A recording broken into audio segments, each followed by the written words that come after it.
반갑습니다. 이사야 52장 세 번째 말씀 나누는 시간입니다. 11절 말씀을 제가 읽을게요. 너희는 떠날지어다, 떠날지어다.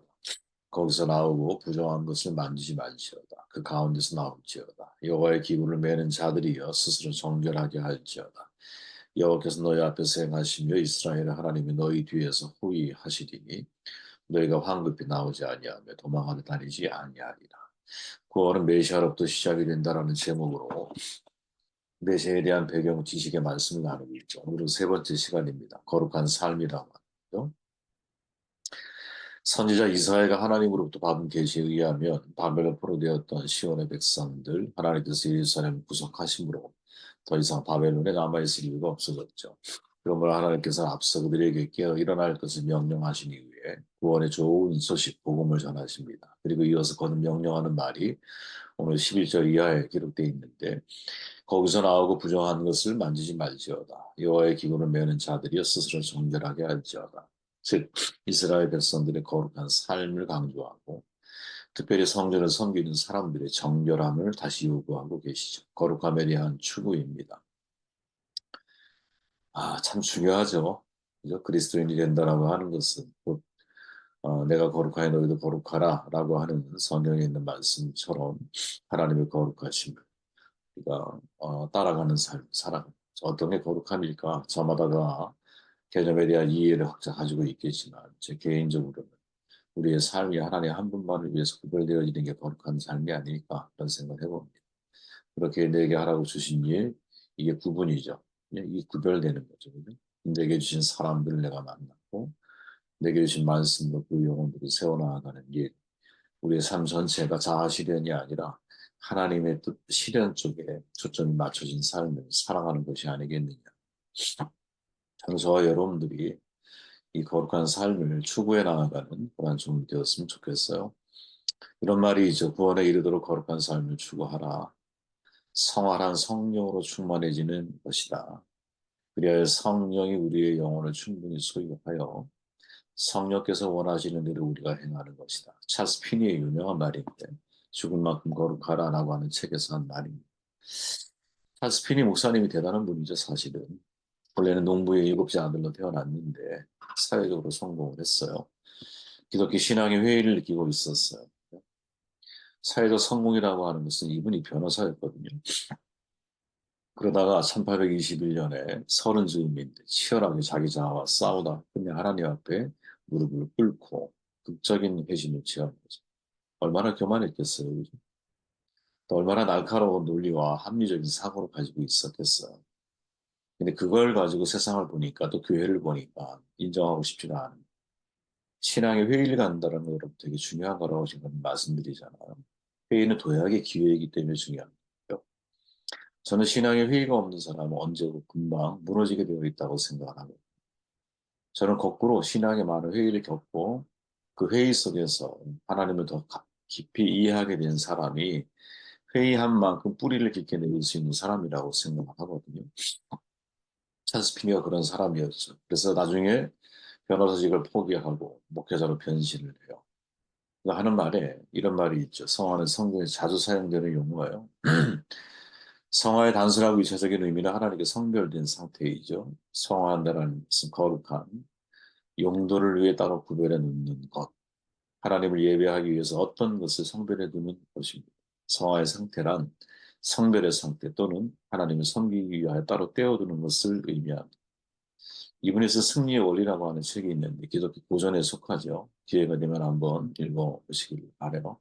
기독교 고전이라는 것은 우리나라가 이제 노벨 문학상을 받았잖아요. 한강 씨가. 어, 정말 수준 높은 책이라는 거예요. 기독교 고전. 우리의 영성에 엄청난 도움을 받을 수 있는 책들이 많아요. 제가 예전에 기독교 고전에 관한 시리즈 홍성사에 출판했던 것 같은데 기억에 그 책 시리즈를 다 가지고 있었는데 중요한 건 책을 가지고 있는 게 아니라 그 책의 내용이죠. 이 찰스 피니 같은 분. 이제 우리 교단으로 총회로 얘기하면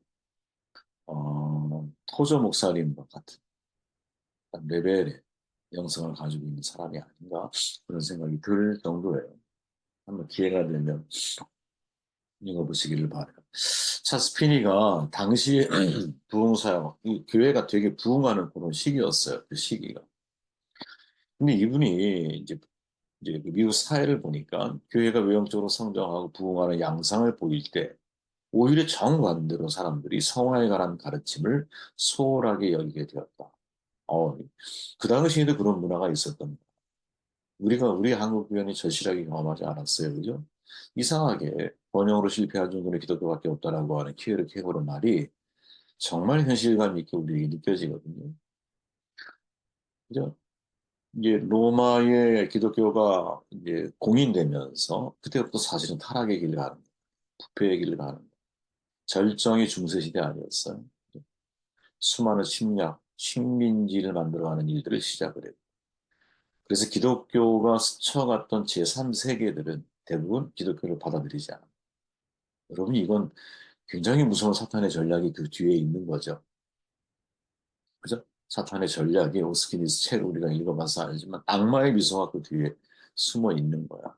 이런 걸 우리가 어떻게 잘 이해해야 할까? 찰스핀이 역시 이런 것들을 간파하고 있죠. 그래서 이 문제를 바로잡기 위해서는 어떻게 교회 목회자들이 먼저 성화의 교리에 관한 깨달음을 가져야 한다. 이렇게 외치는 거지. 그러니까 너가 모르니까 가르치지 못하는 거야. 이렇게 생각을 하는 거죠. 찰스핀이. 대단히 중요한 말이죠. 베드로가 말하죠. 내가 거룩하니 너희도 거룩하라. 베드로전서 1장 13절.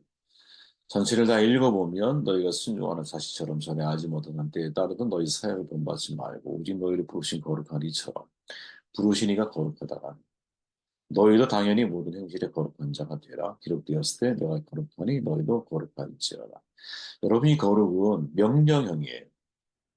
그래서 모든 그리스도인들이 여러분 이 거룩에서 벗어날 수가 없어요. 거룩한 영성, 거룩한 삶을 꿈꿔야 되고 그것을 이루기 위해서 노력을 해야 돼. 그럼 질문을 던져야겠죠. 어떻게 우리가 거룩해질 수 있을까? 미국의 복음주의 신학자 제임스 패커, 성경에 관한 지식, 뭐 여러 가지 하나님을 아는 지식 시리즈를 쓰신 분이잖아요. 동일한 고민을 한 분이에요. 거룩의 재발견에서 거룩함에 이르는 길을 제시하는데 제임스 패커 이 목사가 모든 그리스도인이 거룩하게 살도록 부르심을 받았다라는 전제에서 뭐라고 말하냐. 어떻게 하면 우리가 거룩함을 추구할 수 있을까?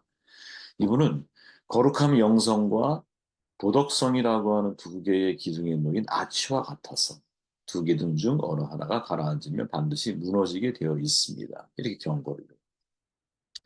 저는 이거 되게 중요하다고 생각합니다. 어제 우리가 그런 말씀 나눴지만 복음이 성경에는 예수님의 복음과 사도들의 복음이 좀 달라. 차이가 좀 있어. 예수님은 하나님 나라 사도들은 그리스도의 죽음과 부활에 관한 복음을 선포했죠. 이 두 가지를 연결하는 것을 바울은 믿음이라고 하는 개념으로 설명을 하죠. 그죠? 근데 거룩함에 대한 제임스 패커의 정보는 뭐냐? 영성도 필요하지만 도덕성도 필요하다는 거. 이 두 가지가 어떻게 연결될까? 어제 그런 말씀 드렸지만 하나님 나라 복음과 그리스도의 죽음과 부활에 대한 이 복음은 사도들이 전한 복음은 개인의 구원에 참 가깝다면 하나님 나라 복음은 어떻게 사회 구원에 가깝다라고 이해할 수 있겠죠. 왜? 눈먼 자를 뜨게 하고 희년의 회를 선포하는 거잖아. 누가 먼저 그것을 체험한 사람들이 천국이 이미 실현되자 실현된 사람들이 이미와 아직 사이를 살아가는 우리들이니까 아직 오지 않은 완성되지 않은 천국을 만들어가는 책임과 역할이 우리 가운데 있는 거죠. 그래서 가르쳐 지키게 해야 되는 것이고 모든 사람을 우리가 증인으로서 제자를 삼아야 되는 것이고 복음이 땅 끝까지 이르러야 되는 것이고 이 책임이 우리 가운데 있는 거잖아. 근데 지금 영성과 도덕성이라고 하는 두 개의 기둥이 마치 우리가 이것을 해석해 보면, 야, 그래. 개인적으로 하나님 앞에 하나님의 관계 속에서 깊은 영성이 있어야 돼. 근데 이 깊은 영성은 사회적인 삶, 다른 사람과 관계 속에서 어떻게 도덕성이라고 하는 모습으로 표현되어질 때, 이게 진짜 거룩한 삶이 아니겠느냐. 저는 좋은 예가 여러분, 데살로니가 교회의 모습이라고 보거든요. 살아있는 좋은 예라고 저는 생각합니다. 얘기했지만 데살로니가 교회는 굉장히 대단한 교회였어요.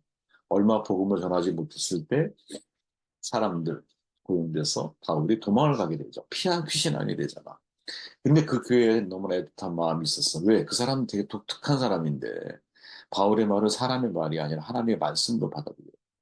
그 말에 그대로 순종을 해. 그러니까 얼마나 바울이 볼 때 정말 정말 뭐랄까요? 감동적이겠어요. 근데 그들이 삶을 추구하는 삶의 모습이 있었어요. 그 모습을 바울이 거의 칭찬에 가깝게 표현하면서 격려하면서 이렇게 말해요. 또 우리는 하나님 우리 아버지 앞에서 여러분의 믿음의 행위와 사랑의 수고와 우리 주 예수 그리스도께 둔 소망을 굳게 지키는 인내를 언제나 기억하고 있습니다. 야, 원래는 개혁 옛날 성경에 보면 믿음의 역사, 사랑의 수고, 소망의 인내 이렇게 표현을 하죠. 여기에 특히 우리의 마음을 붙드는 게 뭐냐? 지금 이 데살로니가 교회의 사람들은 일상적인 삶 속에서 사람을 사랑으로 대한다는 거지. 그죠? 이게 거룩함을 추구하는 사람들의 특징, 첫 번째 특징이라는 거야. 제가 볼 때. 일상적인 삶 속에 사람을 사랑으로 대. 사랑의 수고라고 하는 표현, 정말 멋있는 표현이죠. 원래 문자적인 의미는 슬픔으로 가슴을 두드린다. 이런 뜻이지만, 예, 이걸 확대 해석해 보면 번거로움을 마다하지 않는, 고통을 받아들인다. 이런 뜻을 담고 있거든요. 저는 여러분 이 질문을 가지고 제 자신에게 수도 없이 많이 질문해 봤어요.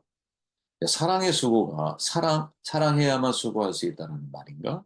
그래, 오케이. 그것도 물론 맞는 말인 것 같아. 사랑하면 내가 수고하게 되죠. 번거로움을 마다하지 않아. 그러니까 부모는 자식들을 위해서 번거롭지만 마다하지 않는. 역으로 하면 어떻게 될까?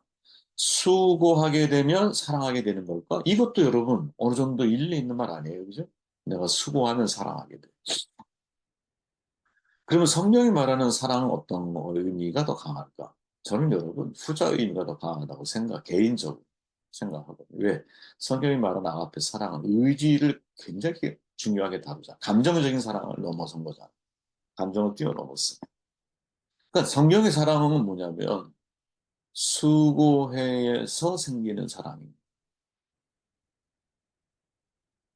여러분 내가 누군가를 사랑하지 않는다라는 사람이 있잖아요. 그러면 또 그 사람을 위해 수고해보세요. 사랑해야 그 사람을 사랑해야 그 사람을 위해 수고하겠다. 이게 아니라 내가 그 사람을 위해, 그 일을 위해, 그 공동체를 위해 수고해야겠다. 노력을 해야겠다. 땀을 흘려야겠다. 번거롭지만 그 모든 일을 마다하지 않겠다. 이런 마음을 가지고 헌신해 보세요. 그러면 그 공동체를 사랑하게 되는 여러분 자신을 발견하게 돼요. 세상의 방식은 사랑해야 뭘 하려고 하지. 근데 기독교인의 방식은 수고하면서 사랑을 배워요. 너의 감정은 중요한 게 아니야. 사실은 무슨 우리는 굉장히 감정적인 사랑을 강조하죠. 아니에요, 성경은 여러분. 제 개인적인 생각이 있습니다. 의지적인 사랑이 훨씬 더 중요해요. 또 이어 말하죠. 또 너에게 명한 것이 조용히 자기 일을 하고 너의 손으로 일하기를 힘쓰라. 야, 참 중요한 말이에요. 조용히 산다라는 말이 이거 되게 중요한 말이에요. 드러내지 않는 거죠. 눈에 띄지 않아. 자기 일에 전념하고 자기 손으로 일을 해. 이 무슨 말, 왜 이 말을 할 수밖에 없었느냐? 재림의 주가 빨리 오기 기다리는데 오지 않아. 시간이 점점점 딜레이 되고 있어, 지금. 당연히, 교회의 모든 사람들이 불안함을 느끼는 가운데 있어. 어떻게 사회생활. 우리가 여러분, 전재산 팔아서 옛날에 단위선교회가 구원의 날, 한 곳에 모여. 1992년도에 기다리던 때가 있었지 않아요? 안 왔어, 예수님이. 이제 어떻게 해야 돼? 이런 문제인 거죠, 지금. 그때 바울이 뭐라고 코멘트를 해주느냐. 조용히 자기 손으로 전념해서 일을 해야 한다. 그리고 나서 사장쯤 가보면 이렇게 말씀을 정도네요. 품위 있게 살아가야 하고. 저는 이 말을 참 개인적으로 좋아하는데, 그리스도인은 좀 품격이 있어야 된다. 생각을 하는 거예요. 품격이 있어야 된다. 번역자들에 의해서 단정하게, 적절하게, 뭐 이렇게 표현하기도 하는데, 어, 저는 선교라고 하는 것, 전도라고 하는 것은 매력의 감염이라 매력적으로 느껴져야 됩니다. 우리가. 가난하지만 여러분 품위 있는 사람이 있다니까. 부유하는 사람인데, 뭐랄까, 되게 유치하고, 예, 가볍고, 졸부, 그런 느낌을 주는 사람이 있는가 하면, 검소한데도 사람이 되게 품격이 있고 품이 있는 사람이 있으니까. 품자가 여러분 이쿠자 세계 아닙니까? 우리의 말이 완성된 거지. 삶이 완성이니까. 말한 대로 살아가는 사람이 품격 있는 사람. 조용히 사는데 전념으로 자기 손으로 일을 해서 선을 베풀며 살면 살아가는 사람. 부유하진 않아. 하지만 그의 삶 속에서는 늘 무엇? 영성 플러스 도덕성, 주의를 생각하는 마음이 있어. 공공성이 있어. 정말 품격 있는 사람이죠. 이게 거룩함 아닌가요? 영성만을 강조해버리면 여러분, 교회 안에서 벗어나면 안 되지. 영성만 말. 근데 우리는 그렇게 살 수 없어. 진짜 우리의 거룩함은 어디에서? 사회생활에서 드러나야 되는 거죠. 그럼 사회생활에서 드러나는 건 뭐 제임스 페커의 말대로 도덕성으로 표현되어져야 되잖아. 그게 삶에 녹아들어 있을 때는 어떤 모습으로 표현되어져 있나? 일상의 사람을 대할 때 사람이 수고를 하죠. 조용히 자기 일을, 그죠? 최선을 다해 일을 하면서. 이 교회가 어떤 교회? 형제 사랑에 관하여 책망 들을 것이 없는 교회였잖아, 데살로니가 교회. 그렇게 조용히 서로를 품고 더불어 살아갈 줄 아는. 이게 진짜 거룩한 삶의 모습이고 실체가 아닐까. 이스라엘이 왜 포로 생각나게 됩니까? 그들은 여러분, 각각의 다 조직수 세계에서 각자 하나님 앞에 영성은 있었을지 몰라. 그런데 서로가 서로를 돕고 한대하고 서로가 서로를 이렇게 한 공동체로서 보호하고 도덕성이 있고 이게 다 분개되어지는 타이밍들이었잖아요. 이스라엘이. 그 결과 바벨론이 나와. 그래서 최후의 통첩을 경험하게 돼요. 거룩함이 뭘까? 거룩한 삶, 부정하라는 말을 통해서 어떻게 하면 우리가 거룩한 삶을 살아가는 것일까? 두 가지를 여러분들이 마음에 새겼으면 좋겠어요. 영성과 도덕성이 두 기둥이 그 사이의 아치를 만든다는 이 삶이 이 진짜 거룩한 삶이 아닐까 이런 생각을 하게 되었습니다.